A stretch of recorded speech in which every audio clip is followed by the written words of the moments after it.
From the archives of the United States Cavalry, the true stories of Colonel Ranald Mackenzie and the cavalrymen he led. Mackenzie's Raiders. His secret orders from the President of the United States. Clean up the Southwest. Make it a fit place for Americans to live. Wipe out the renegades, outlaws, and murderers. If necessary, cross the Rio Grande, knowing capture means hanging by the enemy. Discovery, court-martial by the United States Army.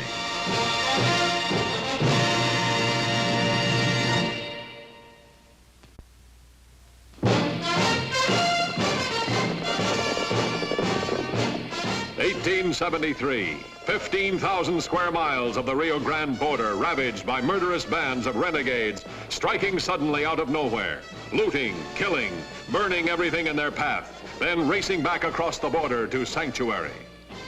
1873, the 4th Cavalry troops led by Colonel Mackenzie fought an impossible war, never knowing when or where trouble would hit next. Two things stood between them and the murderers, an international law and the Rio Grande. March 17th, another day, another attack, another ranch looted and burned, an entire family brutally massacred. But this attack carried a new significance. Mackenzie's lead scout, Trooper John Ryan, had been captured by the renegades. Their escape seemed quick and easy, but this time Mackenzie was close. The ranch was beyond saving, but Trooper Ryan was still alive.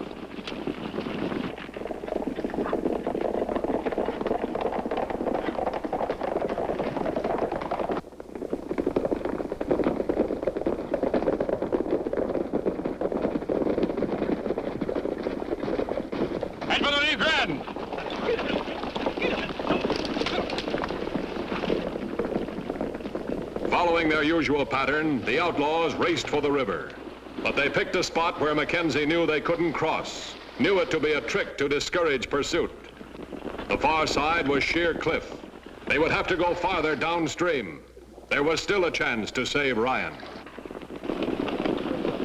Let's try and cut him off.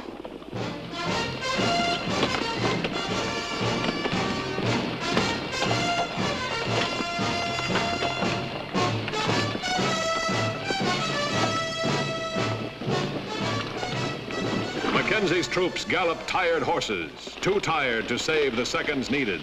And again, Mackenzie was too late. Again, a few feet of shallow brown water served not only as an international boundary, but as a bulletproof barrier that Mackenzie couldn't pierce. Hold your fire. Mr. Winters, my orders were to halt. Obey them or I shall fire. I'd sure like to follow the lieutenant across that river.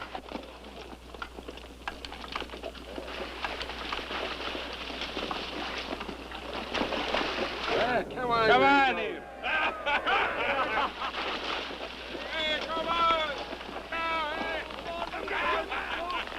Why don't they shoot at us? They want us to watch what they're doing to Ryan.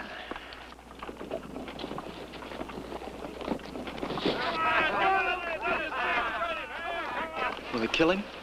Worse. They'll keep him alive. Just barely.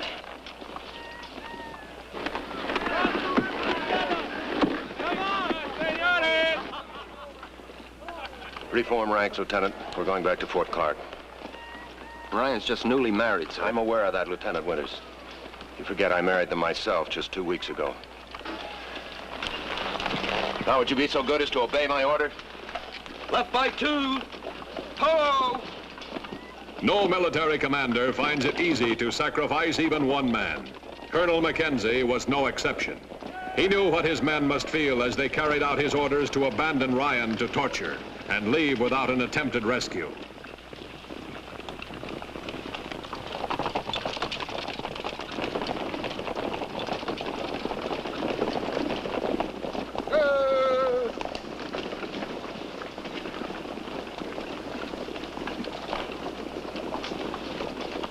We're coming into Fort Clark.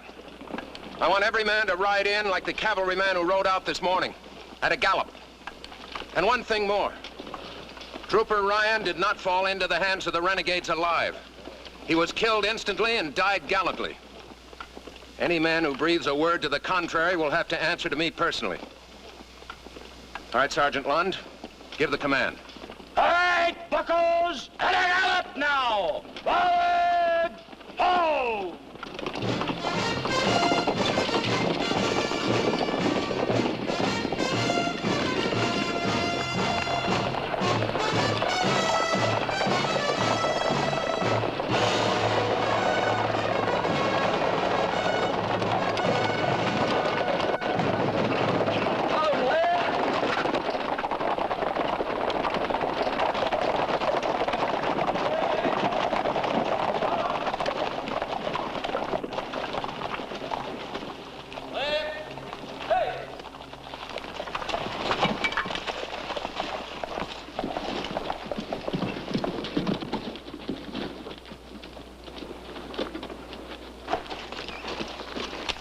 Shall I dismiss the men, sir?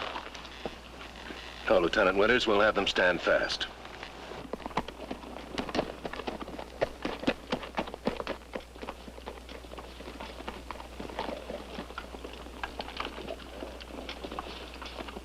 If you expect a compliment on today's action, I'm afraid I have a disappointment for you. Could hardly be called a success from any point of view. Bravery there was, but our movements were imprecise, undisciplined. And precision and discipline are what an Army unit fights on, what it survives on. Sergeant Lund? Yes, sir. The men are to have 5 minutes to change mounts. Then they're to engage in 2 hours of saber drill. Lieutenant Winters will accompany you. You may dismiss the platoon. Prepare to dismount. Halt!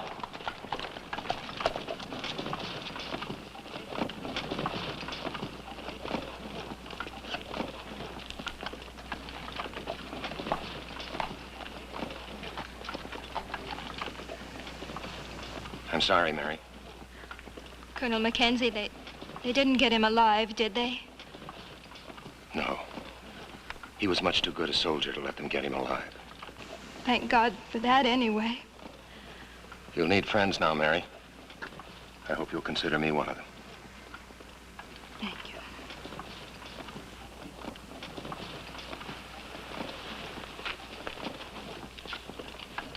Saber drill in this day and age. Where does he think he is, back of West Point? I thought we were doing pretty good until he stopped us. Yeah. It's never good enough for the colonel.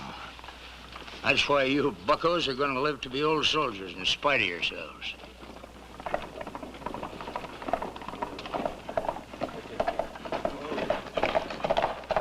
Urgent dispatch for Colonel Mackenzie. Come on.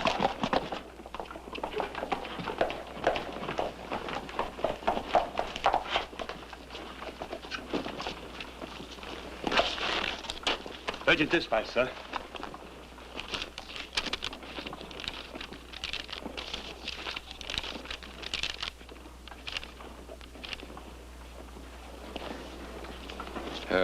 No answer, that'll be all.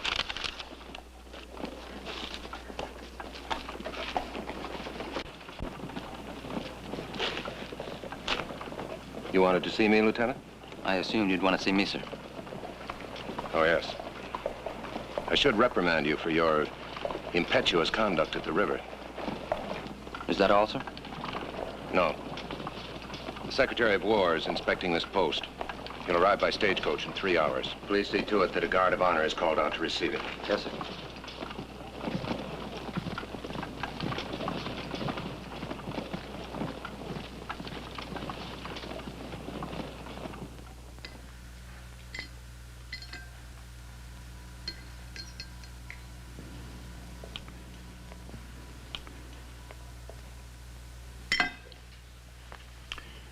I must admit, Colonel, that's the worst meal I've had since we were campaigning at Shiloh. Yes, Mr. Secretary. You always feed this badly? Nearly always, Mr. Secretary. Feed your men this badly? Nearly always, Mr. Secretary. Cut out that, Mr. Secretary. You know my name as well as your own. Yes, Bill. You can't feed soldiers every night on hardtack and bacon. No, Bill. The soldiers had beefsteak tonight. Well, why didn't I have beefsteak? There wasn't enough to go around, sir. I haven't had a nickel from the War Department in over 3 months. Doesn't seem to have slowed you down any. Never heard so many civilian complaints against one officer in my life. Doesn't this post ever pay bills? Hardly ever, sir.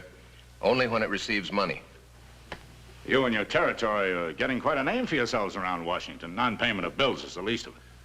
How bad trouble am I in, Bill? These devils running back and forth across the border.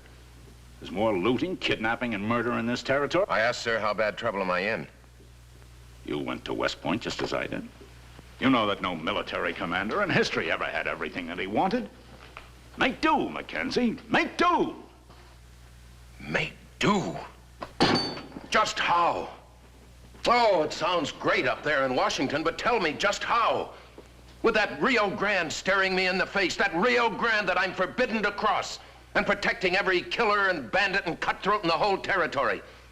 An entire family was wiped out today, and their murderers escaped to attack someplace else again tomorrow because I'm forbidden to cross that river.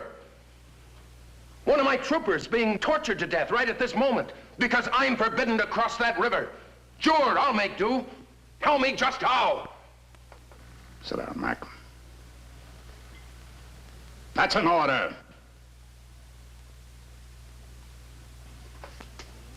Mr. Secretary, I have no I think intention. you've talked enough for the moment, Colonel. Now shut up.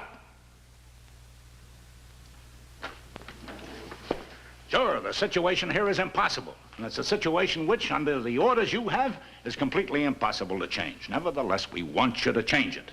We? That President, he and I will be the only two who will ever know your new orders. Well, what are my new orders, sir? Orders? Orders limit a commander, and you're not to have any limitations. They also protect him, and you're not to have any protection. But you ought to have orders. Verbal, secret orders. And here they are. By hook or by crook. Clean up the Southwest. Make it a fit place for Americans to live. It'll surprise us if you don't find it necessary to cross the Rio Grande. And it'll surprise us even more if we hear about it when you do it. If the enemy catches you, he'll hang you, and you have every legal right to. We catch you, we'll hang you. We'll court-martial you and drum you out of the service in disgrace for disobeying orders and causing a war with Mexico.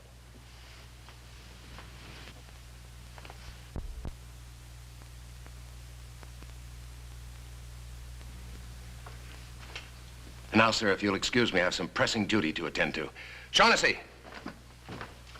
Take care of Mr. Secretary, Shaughnessy. I have to go out. Can't it wait till morning? Waited too long already, sir. And Bill, I'll make do.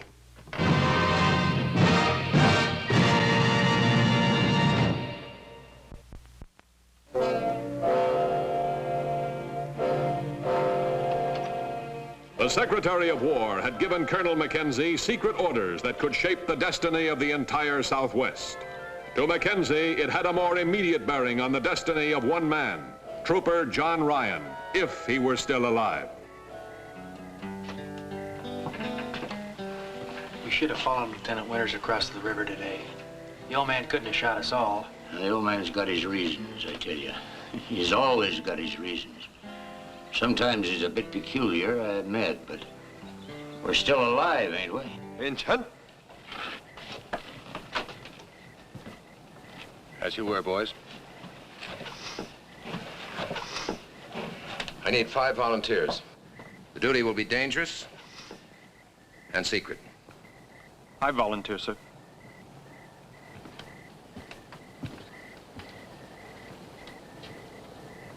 Thank you, Forrest.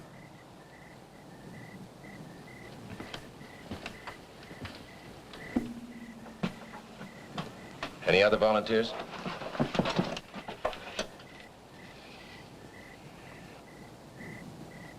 Thank you, men.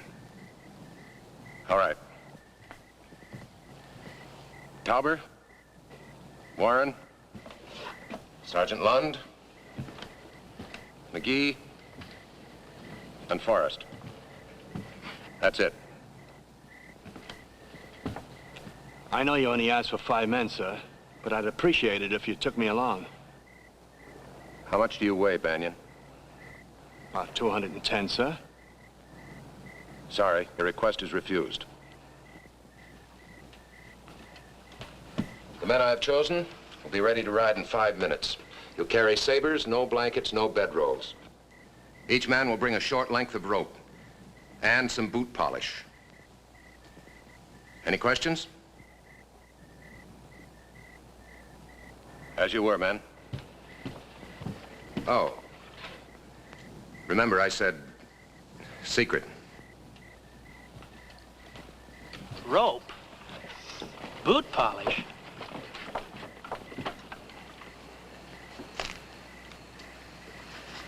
Lovely night for a ride, sir. Who's the other horse for? Lieutenant Winters. Lieutenant Winters? I didn't give Lieutenant Winters any orders. Well, he said he just wouldn't feel right letting you go off without another officer, sir. Where is he? Here, sir.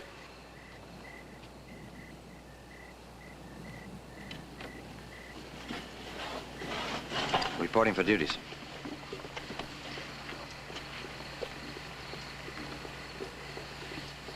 Happy to have you with me, Ben. Thank you, sir. Let's go.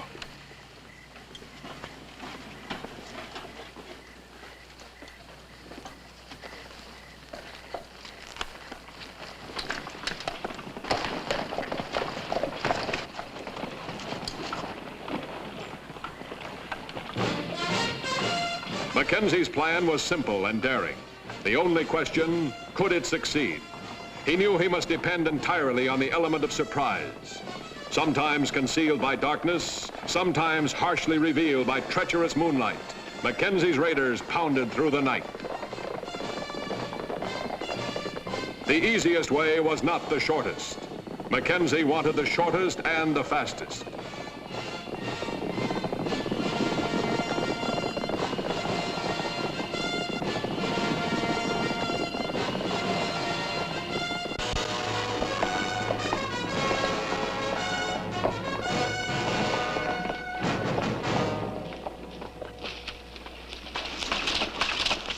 From here on, we travel with as little noise as possible. Anything that rattles stays behind. No bridles. Use the length of rope you brought for hackamores. Blacken your faces and your hands with the boot polish. There's moonlight. All right, let's go.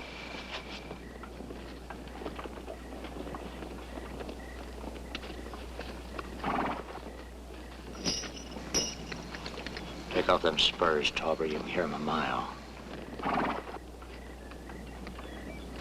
Park, you can leave that bugle behind. We won't be needing it. Men are all ready, sir. Very good, Lieutenant. Goodbye, darling.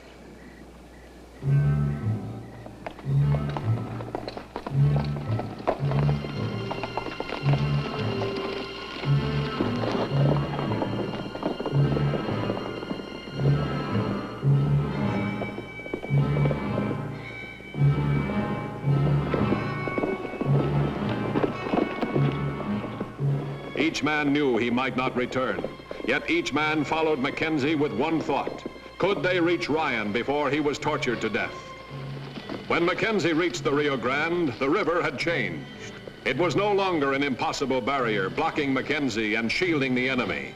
He had waited a long time for this night, March 17th, 1873, when for the first time in history, Mackenzie's raiders crossed the Rio Grande into Mexico.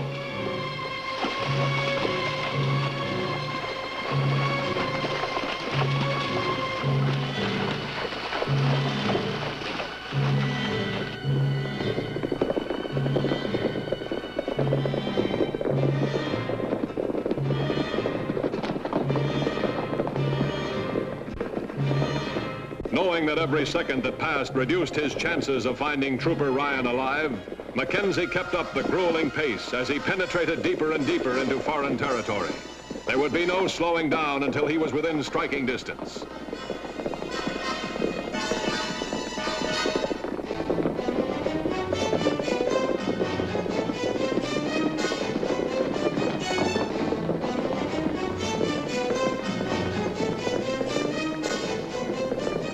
There was little doubt that his attack would hit with surprise, but it would have to be total surprise. The slightest warning would guarantee failure, the loss of life to Ryan and his rescuers. The enemy might be off guard, even careless, but there would surely be sentries. These could spell the difference between possible success and immediate catastrophe. There must be no warning, no call for help, No alarm that American troops were on Mexican soil.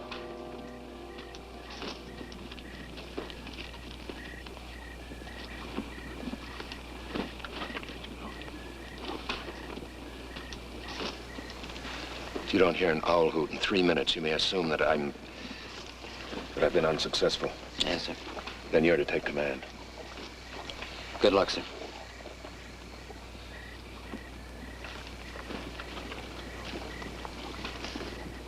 The lieutenant shouldn't have let the old man go in there alone.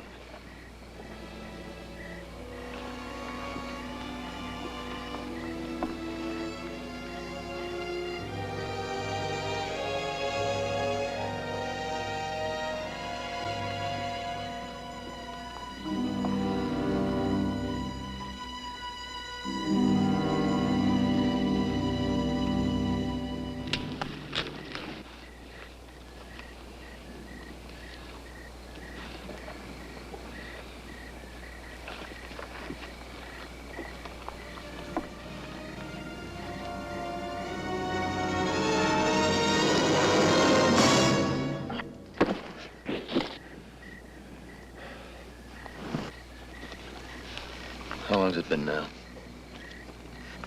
It's been 2 minutes and 35 seconds. Maybe the old man ain't so surprised as he thinks he is. Maybe he needs help.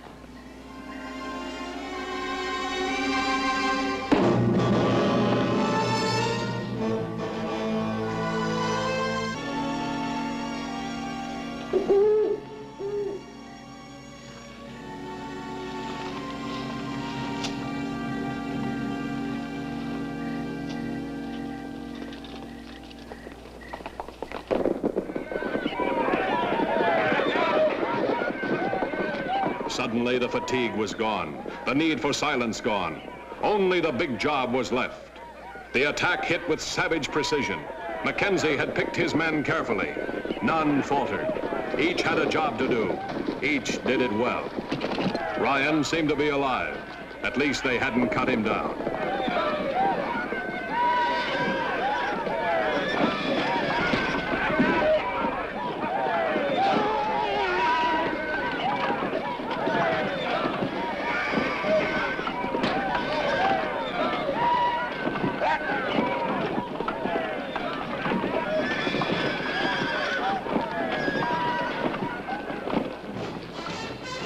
Mackenzie's first raid had hit and succeeded. John Ryan had been rescued, and not a single trooper had been lost. Mackenzie had crossed the Rio Grande, wiped out a murderous band of outlaws, and there would be no report, no court-martial. Not this time.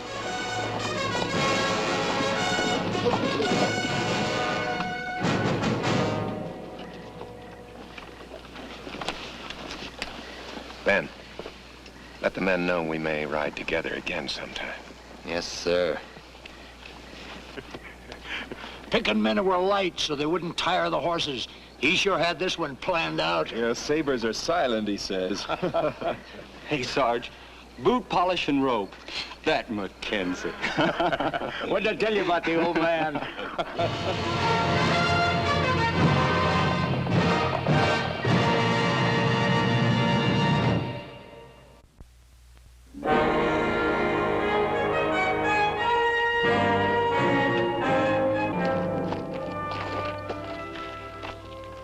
They're good troops, Colonel. My congratulations. Thank you, sir. By the way, Colonel, I hear that one of your men captured by the renegades made his escape last night. That's right, sir. How'd the raid come off, Mac? You must be mistaken, sir. Wasn't any raid that I know of.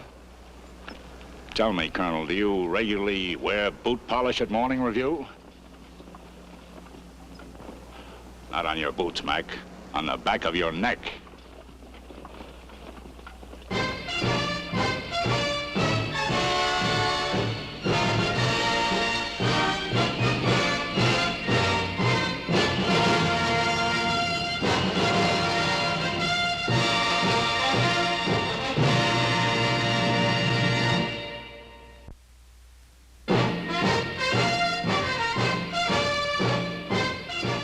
Mackenzie's raiders did ride again, and again. carrying out the secret orders of the President of the United States. Do whatever necessary to clean up the Southwest. Make it a decent place for people to live. Ride with Mackenzie's Raiders as they relive the blazing pages of history in the making.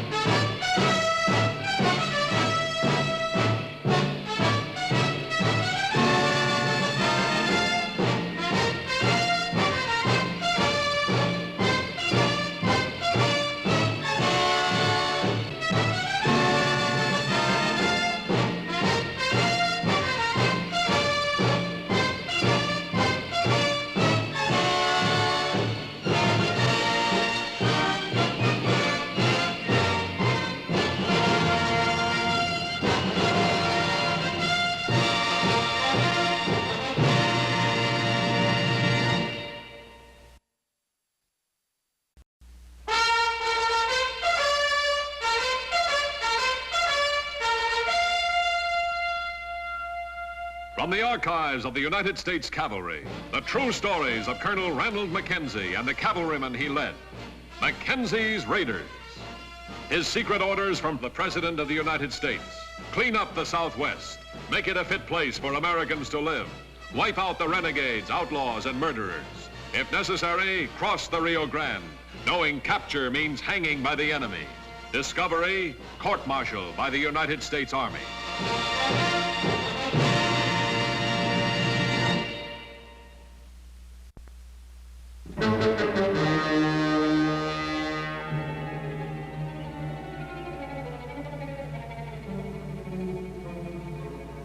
Early summer of 1873, Texas country south and east of Fort Clark, rimming the lowlands of the Rio Grande. Country terrorized by Manitou and the renegade Chiricahua under his command.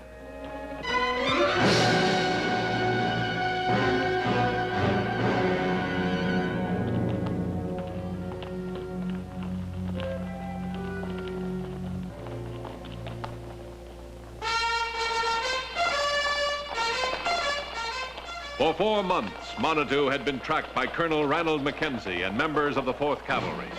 Each time, the Indian renegade had escaped to continue plundering and killing. With a handful of picked raiders, Mackenzie sought the renegade Manitou in a land which knew only the law of violence. Colonel!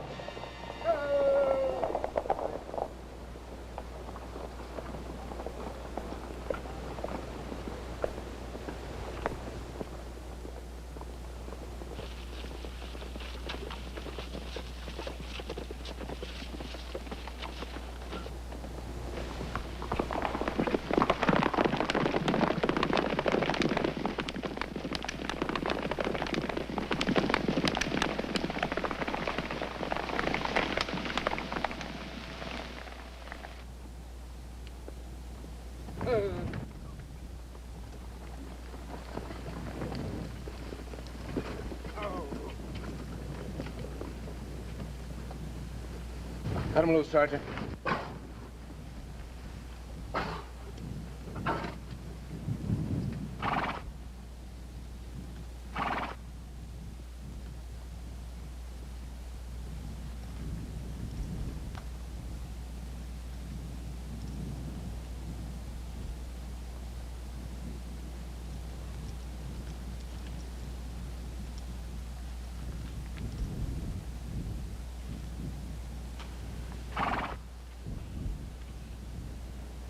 Murdered the scouts to let me know he's put a price on my head. $500, dead or alive. Manitou?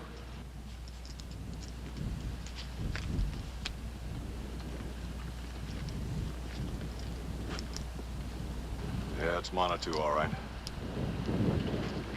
What the colonel's got now is a private war for himself. Just him and Manitou.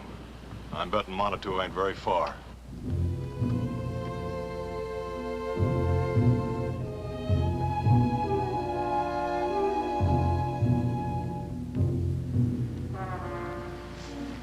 Been in this territory a long time, Lieutenant.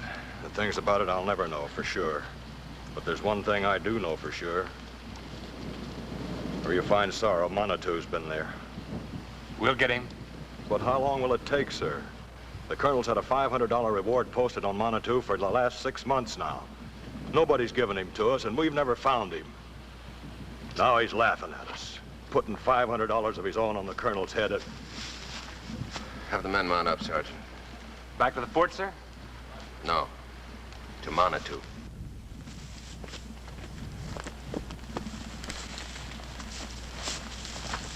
Bear them on! Out!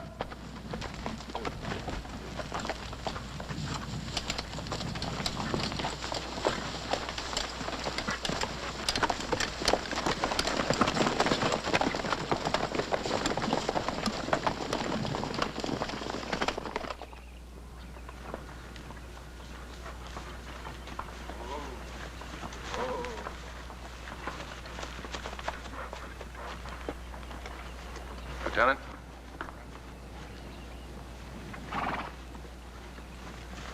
Pretty good terrain if Manitou are waiting to ambush us, wouldn't you say? Like a textbook. Lieutenant, let's assume we're about to be ambushed. I'd say that was a pretty good assumption, sir. Only let's reverse it. Yes, sir. Take half the troop and circle through that wash so they won't be seen. When we ride into the ambush area, have them attack from the flank. Maybe a waste of ammunition, and then again, it may not be. Let's find out. Right, sir.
How do you feel, son?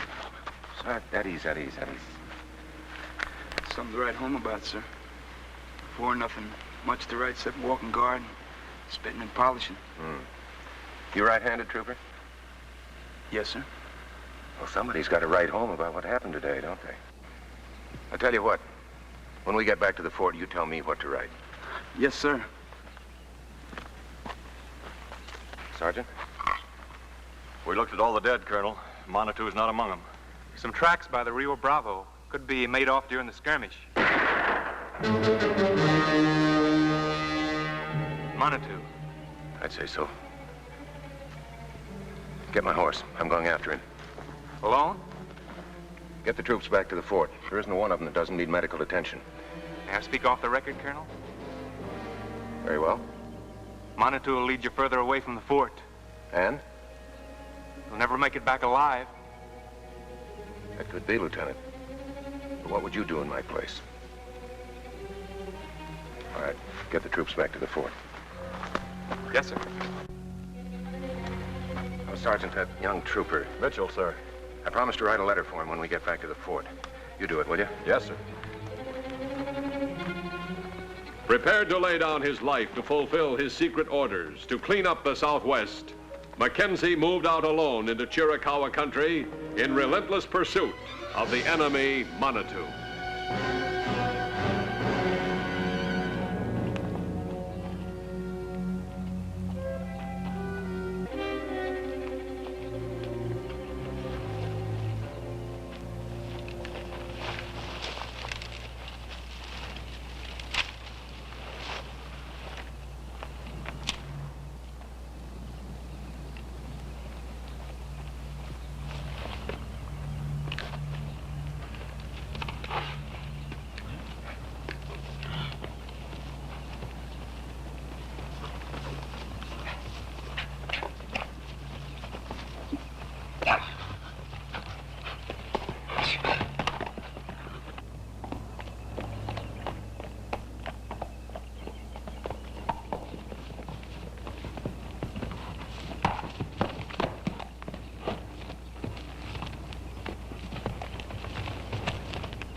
43 miles southeast of Fort Clark, deep in Chiricahua country.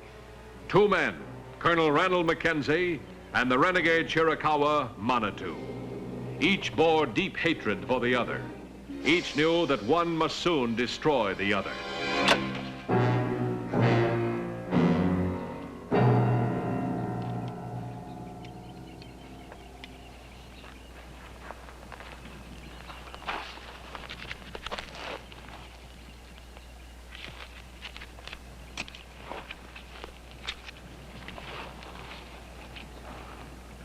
Water. Drink.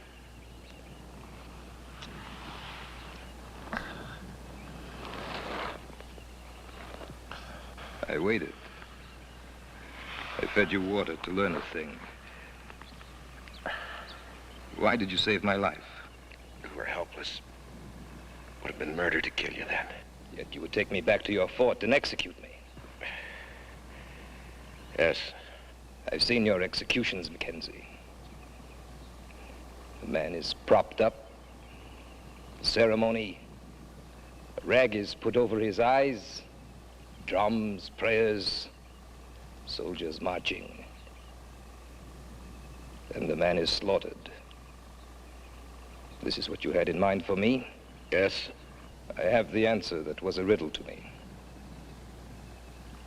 Now I leave you here to die.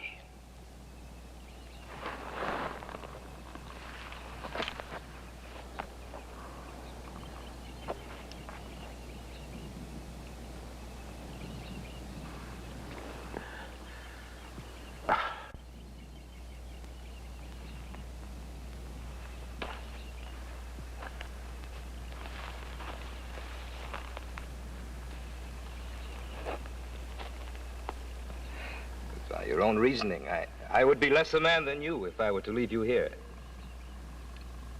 Nor would I murder a helpless man. The bullet must come out.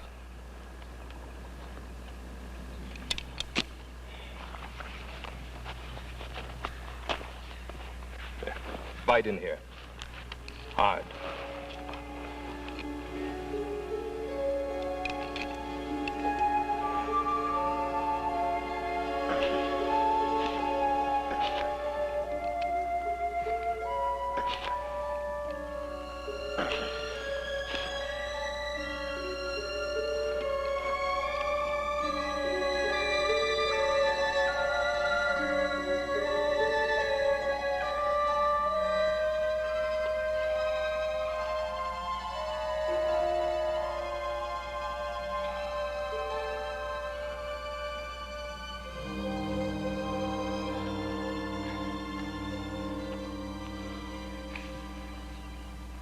How long? No matter. Try to stand, Mackenzie.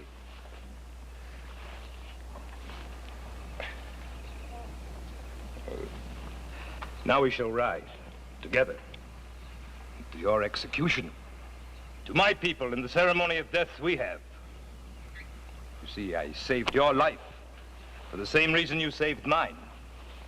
We would not execute a dying man no more than you would. Go.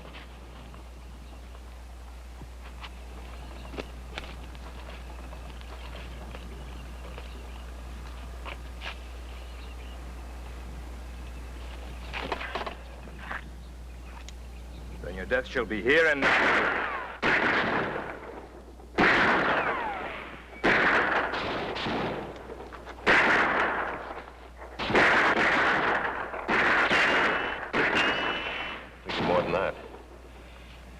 Price on both our heads.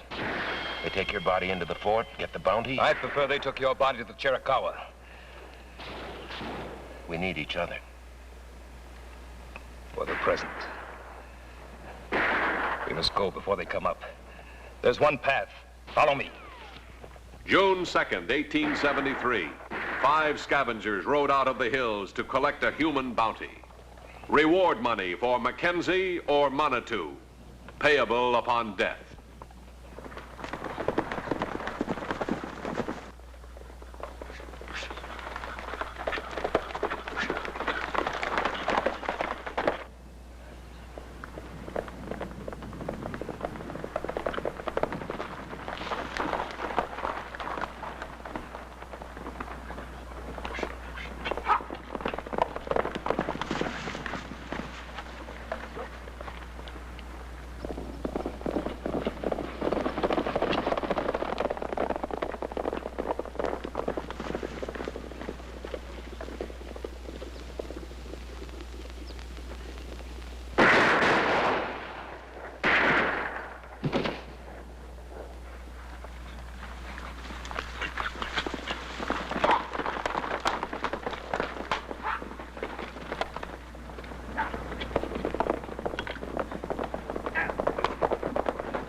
We'll drive the horses that way. Then we'll go up there. That won't fool them. They'll know we're up there. I want them to. Come on.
Dawn, June 3rd, 1873.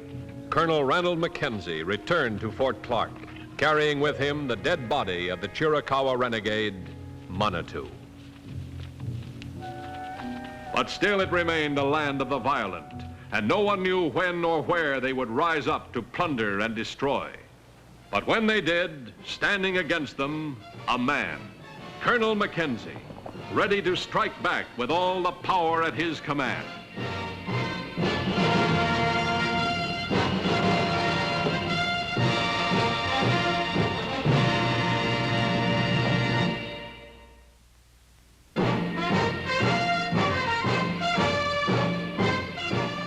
Mackenzie's raiders did ride again and again, carrying out the secret orders of the President of the United States.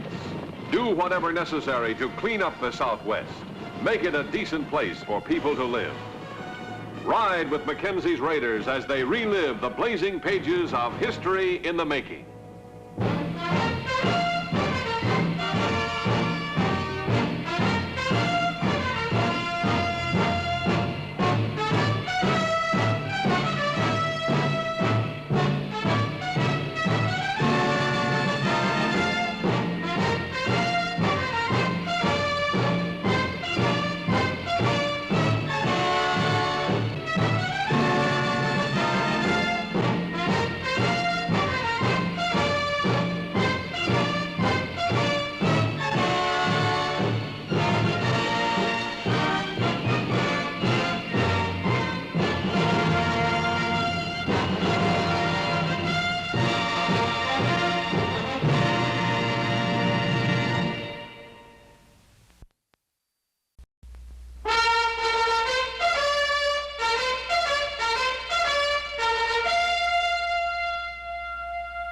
From the archives of the United States Cavalry, the true stories of Colonel Ranald Mackenzie and the cavalrymen he led.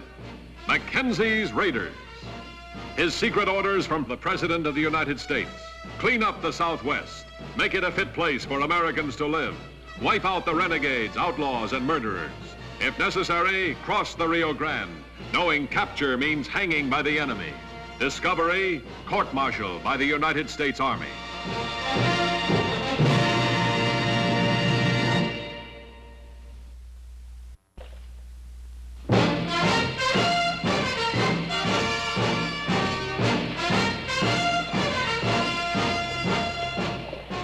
The year 1873. The place, Fort Clark, Texas, a remote military installation close to the Mexican border. Its commanding officer, Colonel Ranald Mackenzie, 4th United States Cavalry. His orders, clean up the Southwest under any conditions. Mackenzie's control of the area depended on his vital supply lines. They had to be protected at all costs to ensure the 4th Cavalry's effectiveness as a striking force. May 1873. 3 convoys outbound from Fort Clark had been totally destroyed. The loss of both men and equipment was more than Colonel Mackenzie's ill-equipped command could afford. A way had to be found to combat this powerful, unseen foe. The last deserted stretch of badland before reaching the open plains that led to the fort was called Killer's Notch. It was in this area that the crippling raids took place.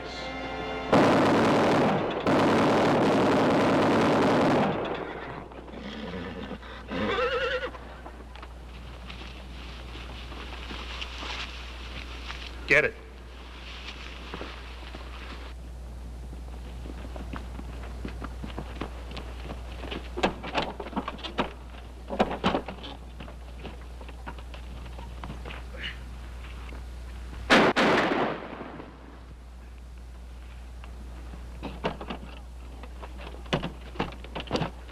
Hurry it up!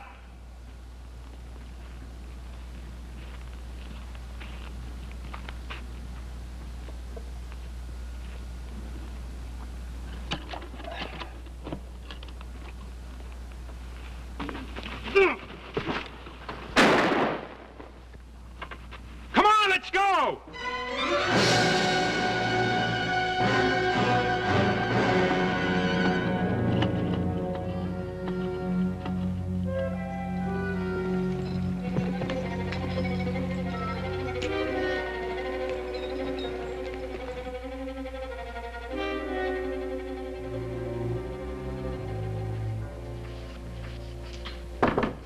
Come in. Any report? Nary a word, sir. 2 hours overdue. Detail assembled for search duty? Yes, sir.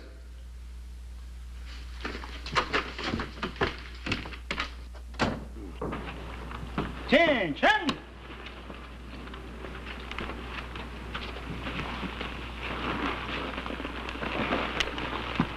Dead left. Hold!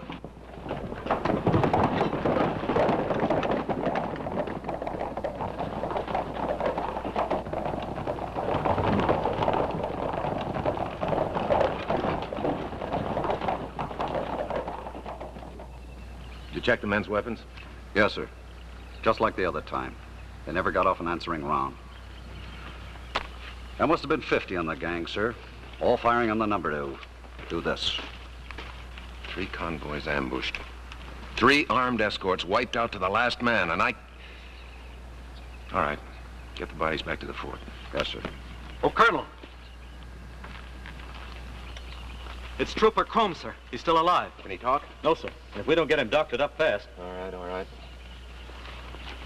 Get him back to the post as quickly as possible. Let's concentrate on the ambushes while there's still light. Prepare the men to mount and search the area. Yes, sir. Troopers, out!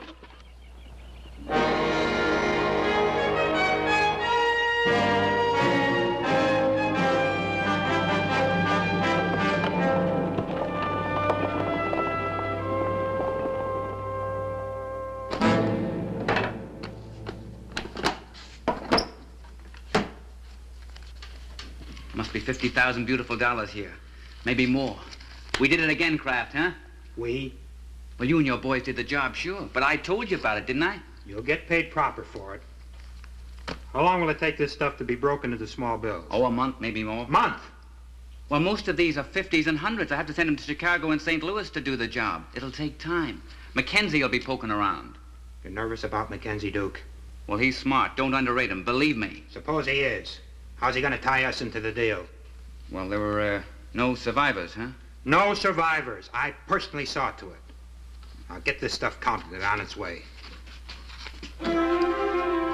Only the approach of night halted Colonel Mackenzie and his men in their grim search for the ambushers. Is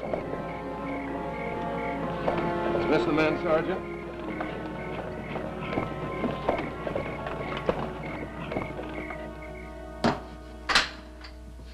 Sir.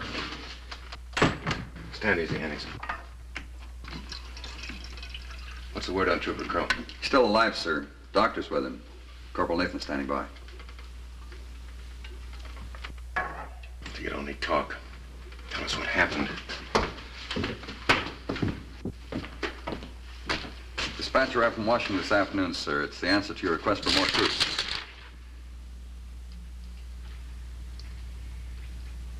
Additional troopers not available at this time.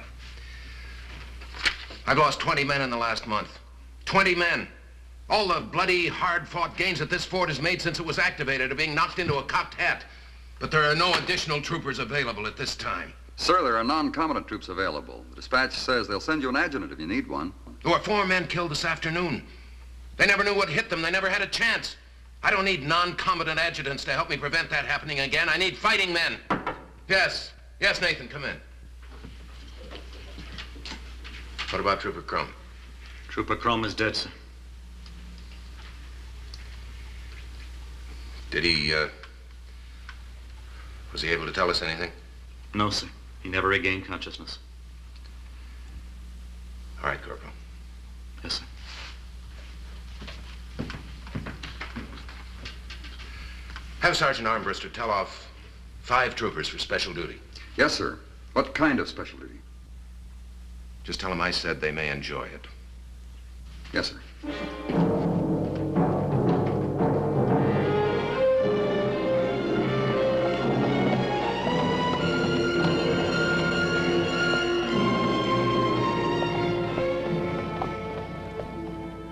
Tomorrow we're going to escort another convoy through the Notch.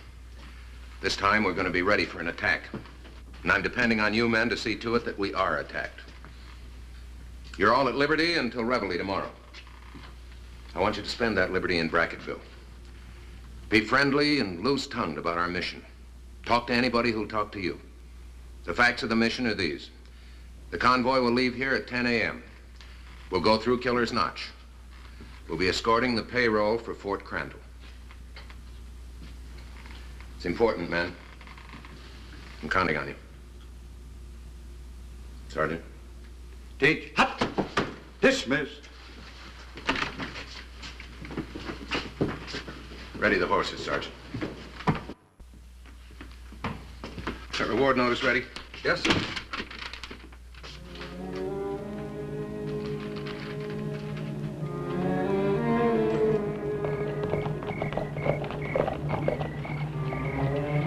Brackettville, the sinkhole of the Southwest. A gathering place for all the filth and evil of this desolate frontier. By Mackenzie's orders, it was tolerated, for it sometimes was the source of valuable information. For months, Mackenzie had suspected the Brackettville General Store and its owner, Duke Farrell, of dealing in more than dry goods and hunting rifles. It was the best place to begin. This is probably the best model I've got. Good evening, Mr. Farrell. Good evening, Colonel. My condolences on that terrible affair in the Notch. You heard about it? Oh, yes. It's all over town. Is it true? Unfortunately, yes. Oh, it's a nice rifle. A Sharps. Yes, it's the very latest. It's a beauty. Where's the rear sight? It's here. Oh, assemble it for me, will you, Mr. Farrell? Certainly, Colonel. No survivors, huh? 1. 1? How fortunate, Colonel.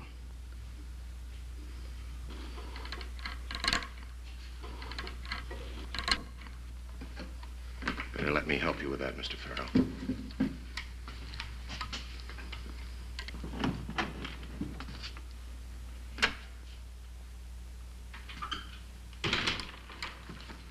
There you are, Mr. Farrell. If you hear of anything worth passing on, let me know, won't you? Certainly, Colonel. Oh, and by the way, you wouldn't mind if I posted a notice in your store, would you? My pleasure, Colonel. Thank you. It's a reward for those bushwhackers I was telling you about.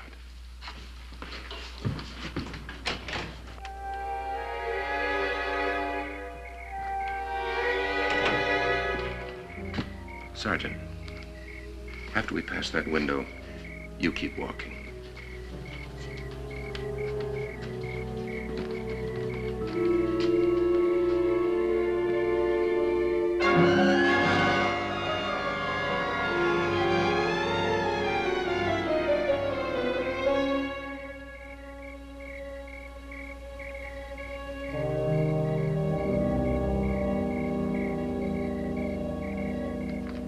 I tell you, Mackenzie knows. One of his men lived. I told you I personally saw to it that they were all finished off. He knows nothing. He's fishing. I want you to get some ammunition, and lots of it. Ammunition? One of Mackenzie's little boys in blue is shooting his mouth off. There's another shipment going through the notch tomorrow morning. You may be underrating him. This could be a trap. A trap? You forgot something, Duke. We got the Gatling gun, and Mackenzie don't know it. $1,000 reward for information leading to the capture, dead or alive, of persons or person who ambushed. Nice, easy way to earn $1,000, eh, Duke? What are you talking about? Comes to me, you're the only one besides me and the boys who knows we got the gun and where she's set up. You wouldn't be tempted to turn us in for a measly $1,000 reward, would you, Duke? Me? Of course, if you ever was foolish enough to do that, your corpse would be worth $1,000, and that's all. You get the idea, don't you? Now get that ammunition ready. My boys will be picking it up.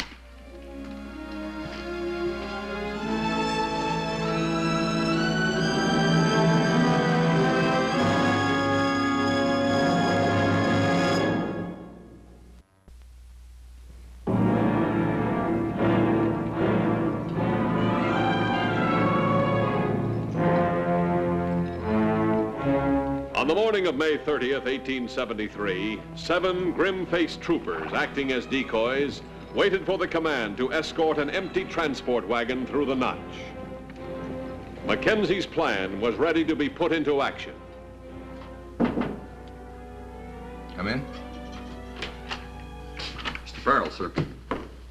Ah, yes. Get Mr. Farrell a chair, Corporal.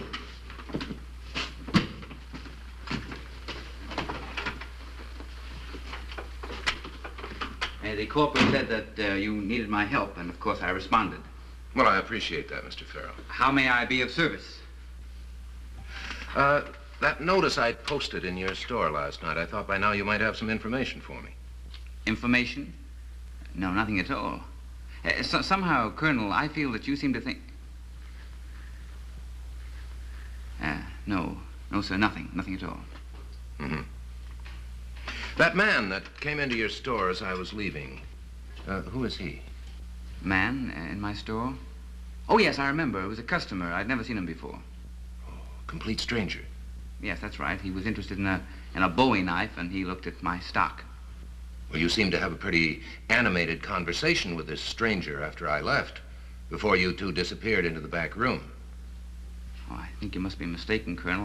I never... All right, Mr. Farrell. Come on. You're coming with us. Where to? Into the notch. Into Killer's Notch. You, me, and a handful of troopers. Corporal? Mr. Farrell will accompany us. Please escort him to the convoy.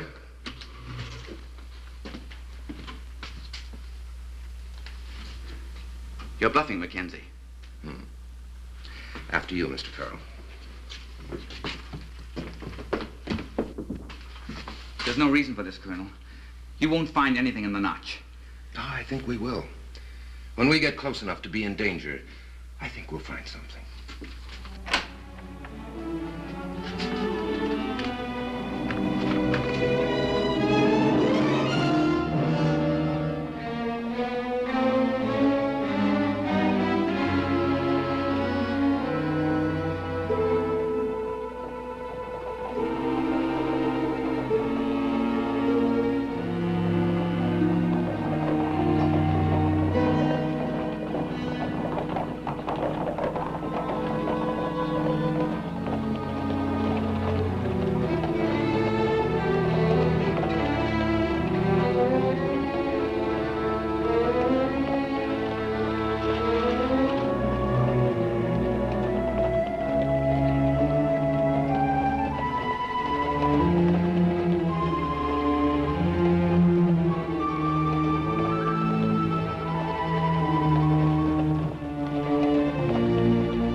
Carbons at the ready, Sergeant. Slow march. Carbons at the ready. All march. Colonel! Colonel!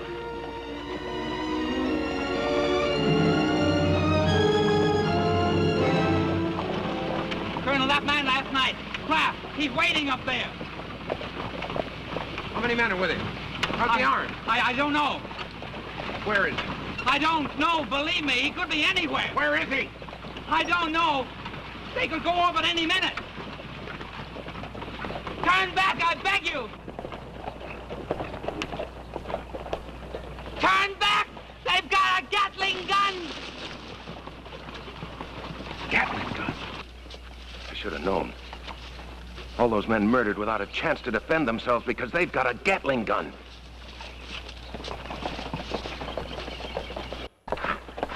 Where is it? Where's the gun? I don't know. I swear. Where is it? I don't know. All right, Mr. Farrell, perhaps we can jog your faulty memory. Sergeant Armbruster? Yes, sir. Put this man in uniform.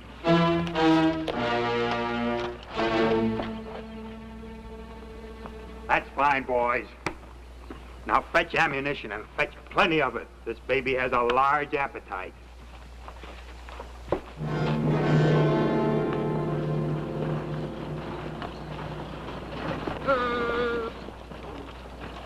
I should imagine our gun emplacement is somewhere in those hills. Let's find out. Mr. Farrell, you ride on the wagon. Sergeant, ride beside him. Slowly, straight ahead. The rest of us will go up in those rocks and see if we can draw their fire. Yes, sir. All right, Mr. Farrell, back on the wagon.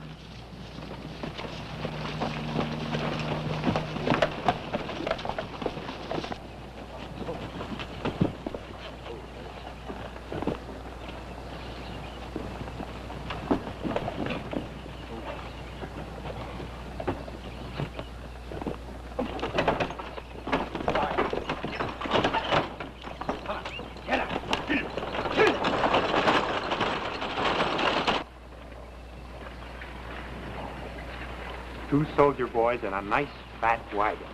Get back. Don't fire until I give the word. Not before. Surprise me, boy. Surprise me.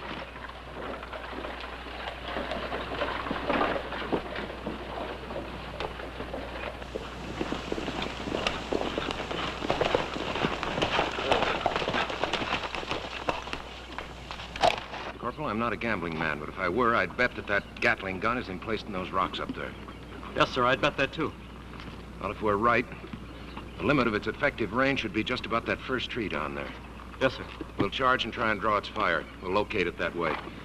In no case are the men to charge beyond that tree. That's our deadline. Yes, sir. Detail, prepare to charge.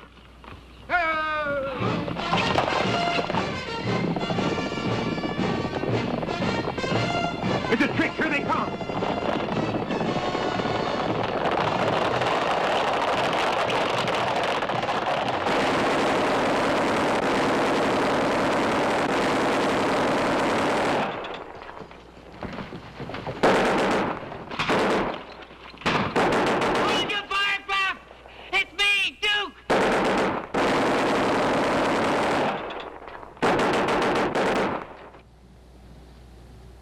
Go down the hollow and get some more ammunition. Lee, watch the ridge just in case.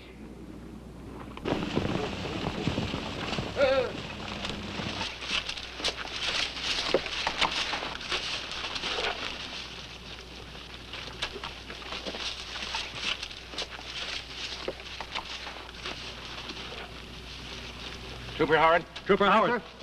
You're coming with me. Bring your bugle. Corporal, see that tree and those rocks up there? Yes, sir. That's where our gun emplacement will be. Howard and I are going to work our way up behind it, try and draw its fire in the opposite direction. I want covering fire for that until we reach the bluffs. Plenty of it, you got it? Yes, sir. Also keep yourself in readiness to charge that emplacement as soon as we've drawn its fire in the opposite direction. But don't charge until you get a bugle signal. Yes, sir. All right, let's start that covering fire. All right, men. Howard.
And work around behind him.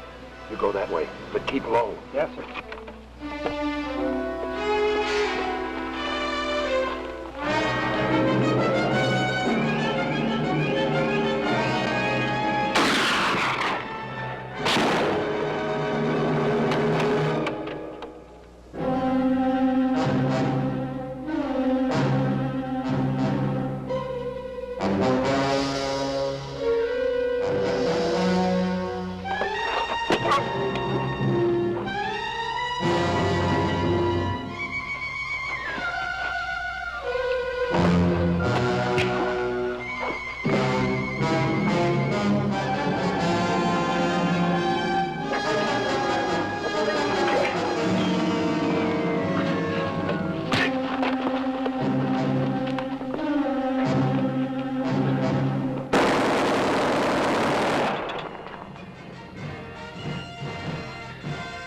That's for my 20 men.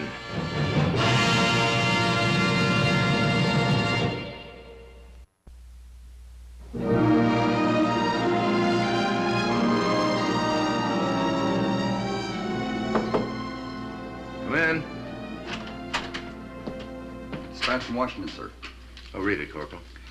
In answer to your request, Gatling gun was shipped to the 14th of June last. Have no acknowledgement of receipt of same. Request receipt for our records. All right. Take an answer. Gatling gun in question had been stolen. Located same, engaged same, captured same. Ronald S. Mackenzie, 4th Cavalry Commanding. Yes, sir. Oh, one other thing, Corporal.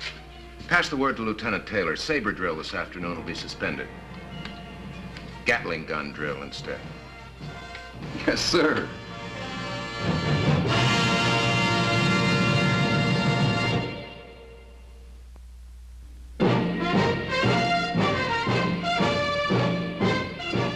Mackenzie's raiders did ride again and again, carrying out the secret orders of the President of the United States.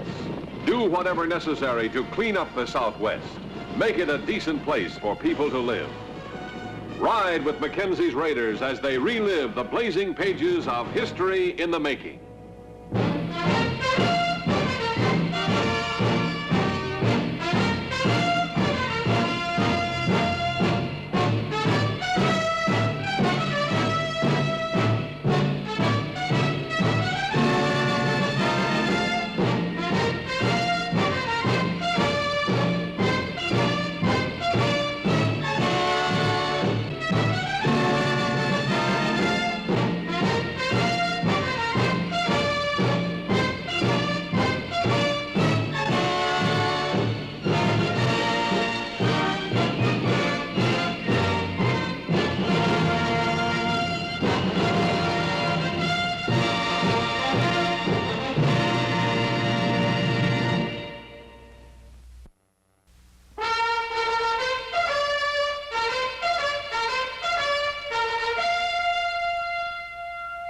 From the archives of the United States Cavalry, the true stories of Colonel Ranald Mackenzie and the cavalrymen he led.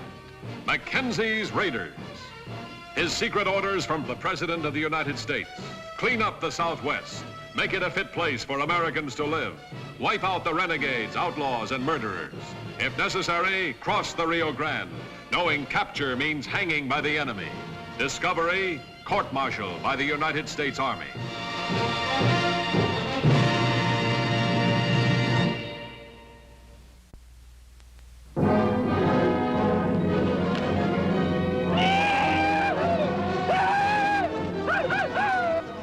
Texas country, 1873, wild and lawless.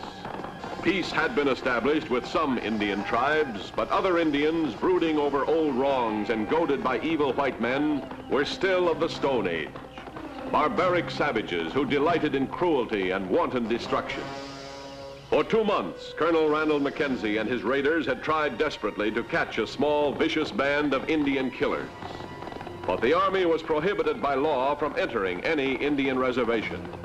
Any bluecoat who did so was subject to heavy fine and imprisonment. In principle, a good law, designed to keep the military out of purely civilian matters. But it crippled Mackenzie's efforts to do his job. For after each attack, the marauding Indians would vanish behind the protection of the reservation.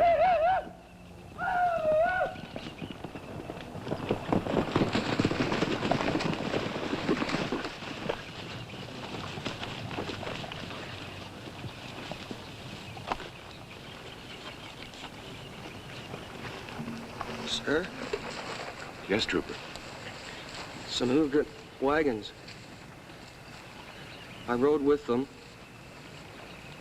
The Indians attacked at Black Canyon. Killed everyone. They took wagons, horses. Yes, son.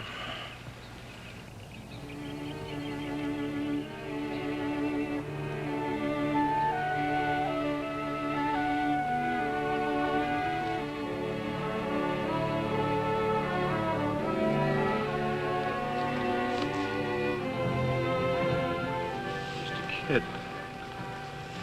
Do a thing like that to a nice kid like Bobby. Left just enough life in him to get him here. Yes, Stanfield.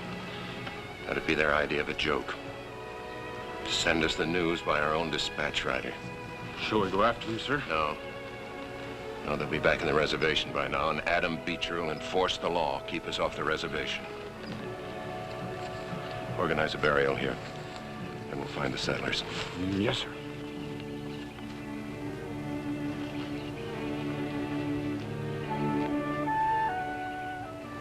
As for man, his days are grass. As a flower in the field, he flourisheth. The wind passeth over the place, and it is gone. And the place thereof shall know it no more.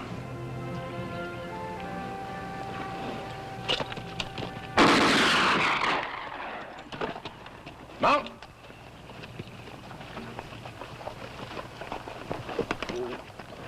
What's on your mind, Stanfield? Nothing, sir. I was just wondering if we was ever going to be able to stop these killings. We'll stop them. If not one way, then another. We'll be out on this patrol until tomorrow afternoon. Have a man ride by Los Rios. Tell Chief White Cloud that I'd like to meet him in my office tomorrow afternoon. Yes, sir. All right. I want you to ride back and forth across that grave. I don't want a sign that it was ever there.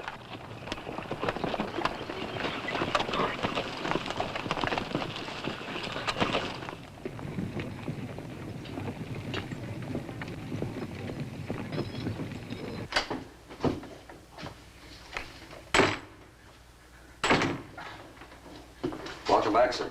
What's going on, Corporal? Chief White Cloud is waiting to see you. He's in your office. Thanks.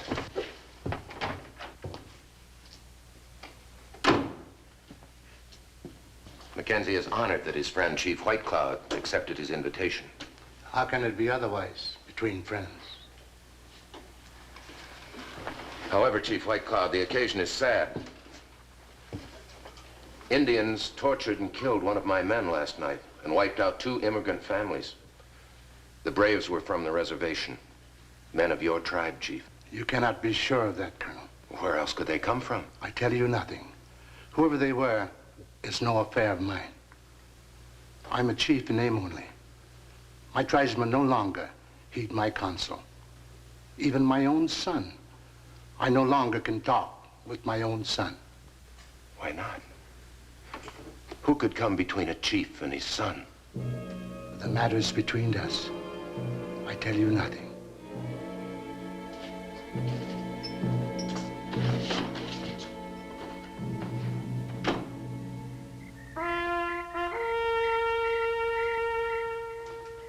Paragraph. The 5 bodies were all unrecognizable. The scalps had been taken from all of them. No, strike that. The scalps had been taken from all but one of them. This latest outrage brings the number of murders in this territory to 33 in the last 3 months, all directly traceable to the Los Rios Indian Reservation, Adam Beecher, agent. Excuse me, sir. Yeah? There were 33 murders at the time of your last complaint. The total now would be 38. Yeah, you're right. Have you gotten your notes there, the disposition of our last complaint? I believe so. Just a moment. Read it to me. Yes, sir. Referred to Department Commander September 2nd. Referred to Division Commander September 5. Referral to War Department September 9th. War Department refers to Department of Interior September 12th. Referred to Indian Bureau September 17th. Reply from Bureau September 27th. Quote, Mr. Adam Beecher, agent of the Los Rios Reservation, advises us that he has thoroughly investigated your complaint and finds it completely unjustified. You ready to continue, sir? Yeah, I suppose so. No. No. Take a note to Adam Beecher instead. Oh, and be sure the messenger is instructed not to enter the reservation. He must stop at the gates and hail someone. Yes, sir. All right. Adam Beecher, Los Rios Indian Reservation, so forth. My dear sir, before taking more drastic action, I request the honor of a meeting with you in my office at your earliest convenience. Your obedient servant, Ronald Mackenzie, 4th Cavalry Commanding, and so forth. Get that off right away. Yes, sir.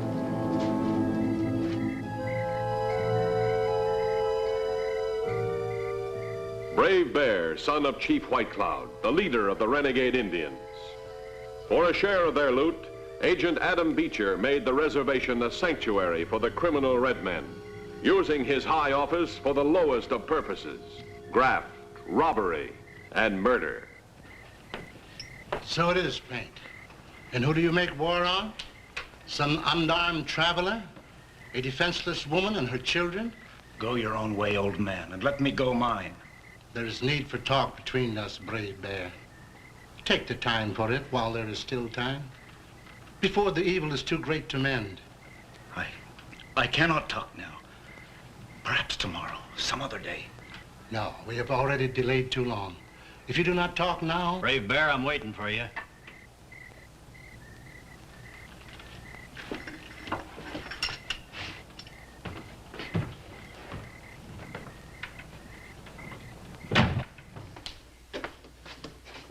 Well, how'd it go? Let's take a look at what we got.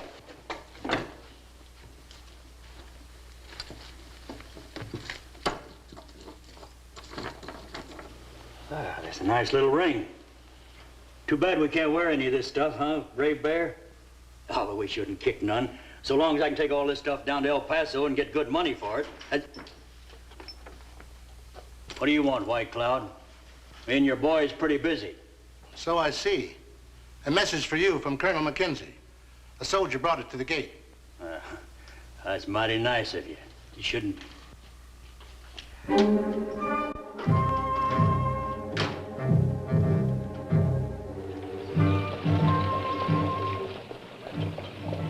I don't exactly like being talked to that way, Colonel. If you got any more complaints, you put them in a letter and send them to Washington. They'll know what to do with them. But they don't know what to do with you, do they, Mr. Beecher? Because they can't believe that anyone could be so despicable and still live. I don't have to sit here and listen to no brass button pipsqueak. Now, I'm warning you, Mr. Beecher. There better not be another one of those raids. Not another one, do you understand? Because if there is, I'll hang you for it. Oh, you will, huh? How you gonna do it? You can't get no proof against me. I'll get proof, depend on it. Now, please get out of here, Mr. Beecher. You make me sick.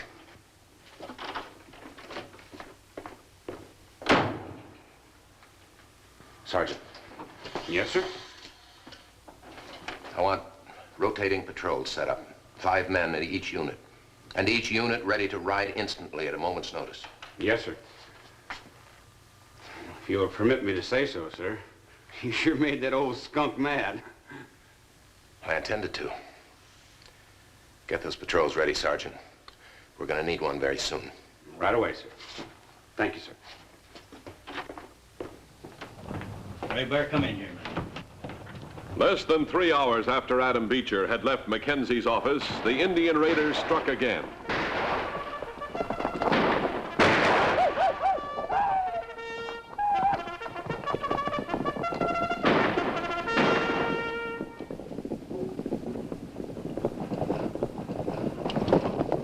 You all right? After him.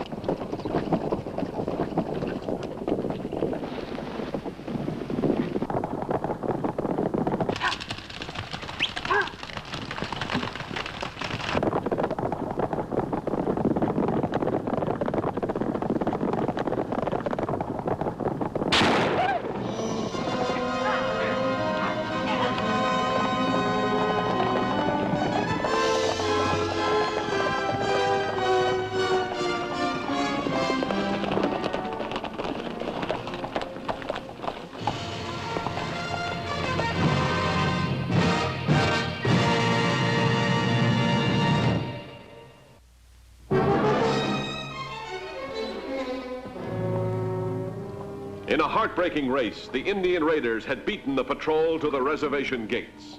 Once again, Mackenzie was helpless. Looks like you fellas been riding pretty hard. You going somewhere, or you just out for the exercise? We want those Indians, Mr. Beecher. Those killers that just rode in this gate. This gate? Well, ain't no Indians come through here. I'd have seen them if they had. Why, you stinking... Quiet. You couldn't have seen them, Mr. Beecher. You weren't here at the time. Oh, that's where you're mistook, Colonel. Yes, sir, you sure are. That's a fact. Because I've been right here all afternoon. We caught them in the act of raiding a settler's home. We followed them here. I shot one of them. Oh, Injun might hurt himself any number of ways, Colonel. Ain't no way of proving you done it. It was a shoulder wound. I'm sure I could pick him out. Oh, you mean if I'd let you come in here and take a look around, huh? Oh, I don't think I could do that, Colonel. It's against the law, you know. And I'm a law-abiding citizen. You stupid numbskull! This is all your fault. We'd have had those Indians if you'd obeyed my orders. Well, I didn't do it. Don't you talk back to me. Take him back to the fort. Put him in the guardhouse. I'll prefer charges against him tomorrow. Please, you can't mean it, sir. I got 20 years in the service. You'll have 20 years more in prison before I get through with you, I guarantee it. Come on, let's go.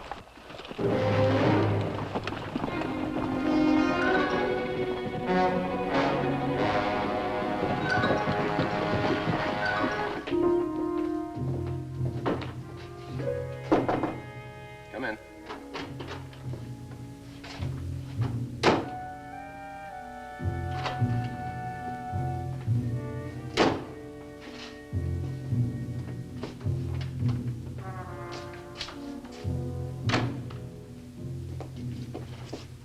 Well, Sergeant, what have you got to say for yourself?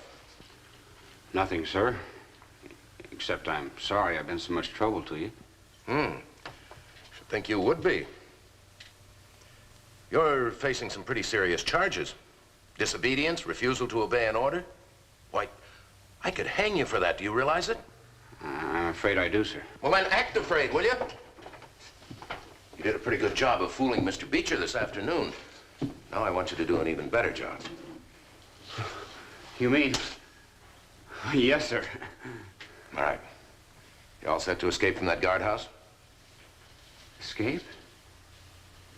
The sooner the better, sir. I don't like being in that place even on a make-believe charge. All right. You'll be out within an hour. Just as soon as I can make some necessary arrangements. Yes, sir. Now, The guards will let you escape. The sentry will let you slip through the gate. There'll be a horse tied outside. I want you to get on that horse and make for that Indian reservation just as fast as he can carry you. Don't stop when you get to the gate.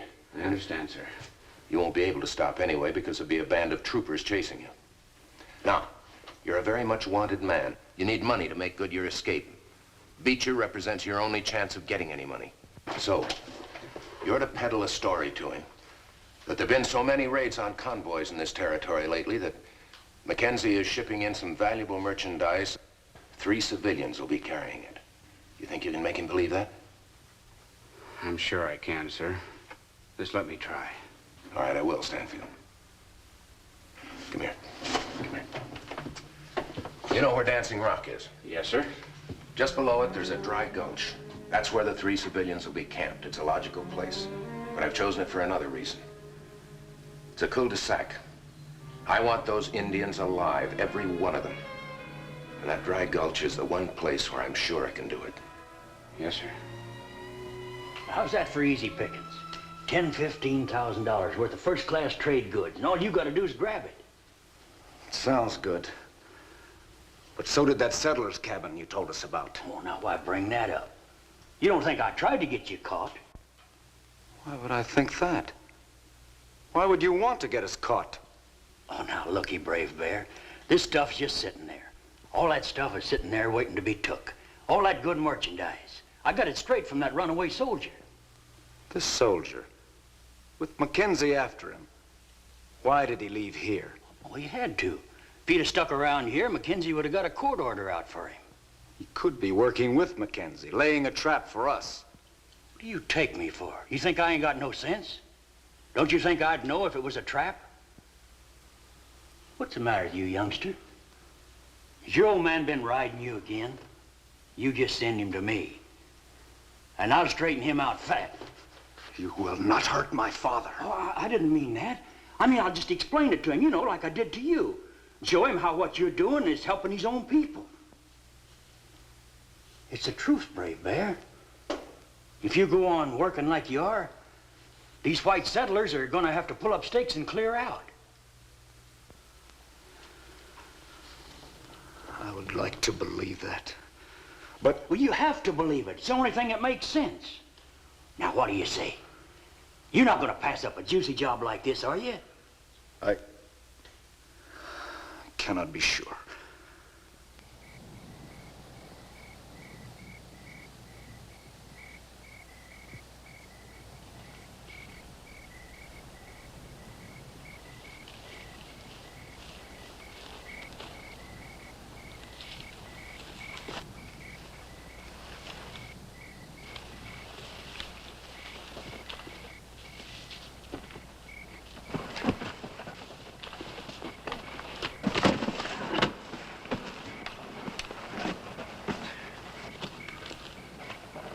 Brave Bear, drop your weapons, all of you. Drop them, I said. Troopers! All right, bring them out.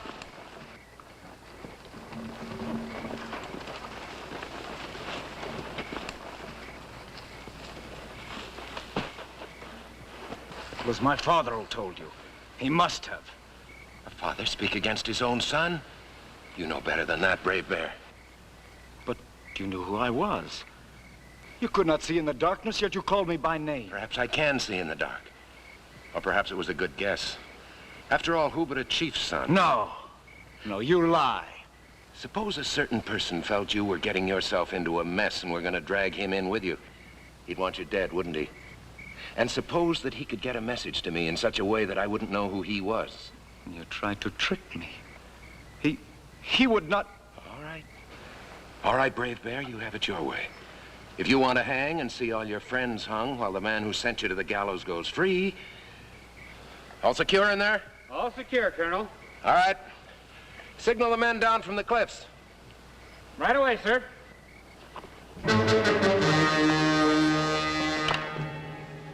Let him go. He's doing exactly what I want him to. Come on. Mackenzie's secret orders from the President of the United States. Clean up the Southwest. Do whatever you think is necessary to bring peace to the area. On the night of June 5th, 1873, Mackenzie obeyed his orders and broke all law and precedent. He entered the Indian reservation at Los Rios.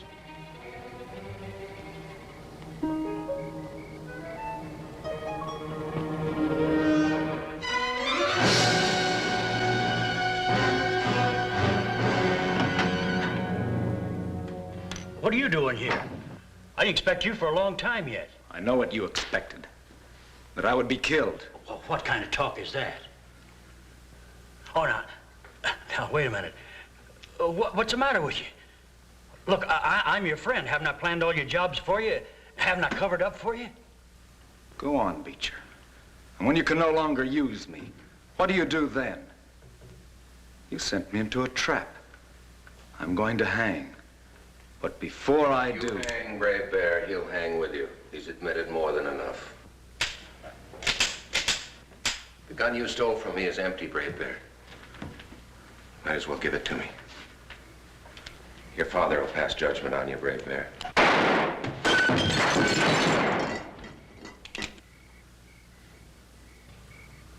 Colonel? You all right, Mackenzie? Sure hope it didn't hurt you. Kind of lost my head for a minute. But I sure didn't mean to hurt you none.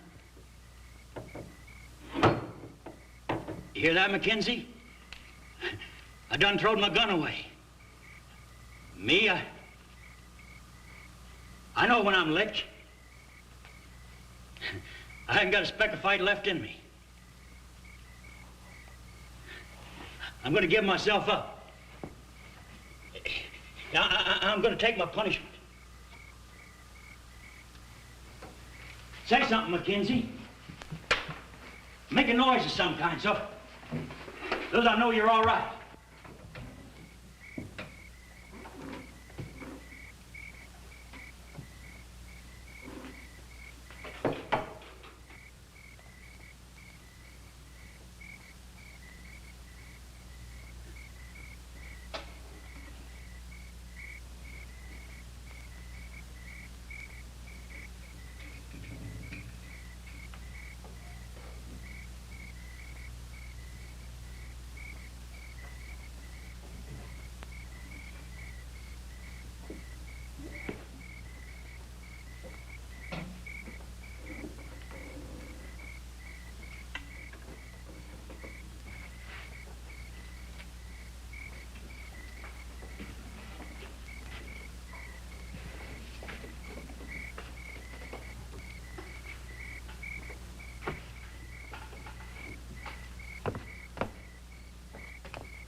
Drop that gun, Mr. Beecher.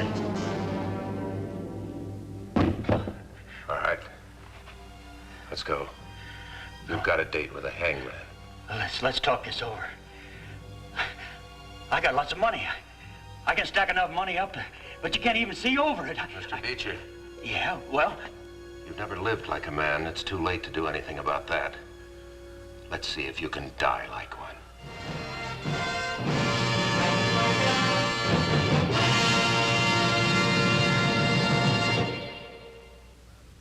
With the passing of Adam Beecher, the Indians of Los Rios Reservation lived in peace with the white man.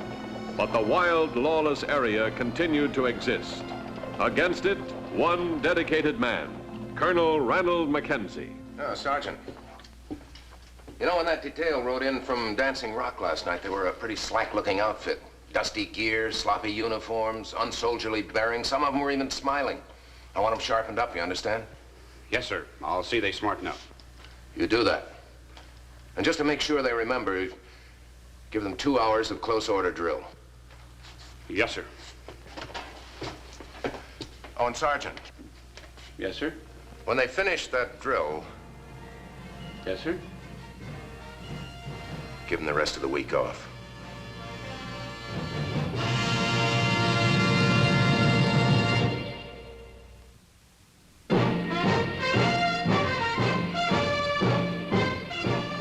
Mackenzie's raiders did ride again and again, carrying out the secret orders of the President of the United States. Do whatever necessary to clean up the Southwest.